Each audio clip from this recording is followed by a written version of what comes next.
27. Mai 2019. Eröffnung der Research Factory am Standort DEMAG in Wetter.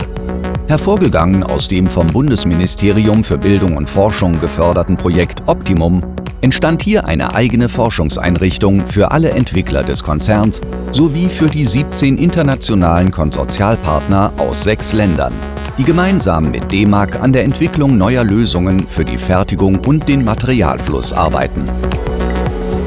Die Projektleitung unter Anja Fischer und Giuliano Persico haben in monatelanger Vorbereitung mit großer Unterstützung von Kolleginnen und Kollegen sowie projektbegeisterten Geschäftspartnern aus Handwerk und Industrie die Realisierung organisiert.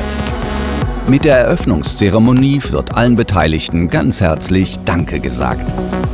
DEMAG-Geschäftsführerin Caroline Paulus und Executive Vice President Juha Pankakoski von Konecranes betonten die besondere Bedeutung der Research Factory für die Zusammenarbeit mit anderen Entwicklern und Herstellern. Denn unsere Produkte sollen zukünftig mit Produkten anderer Hersteller sowie deren BedienerInnen kommunizieren.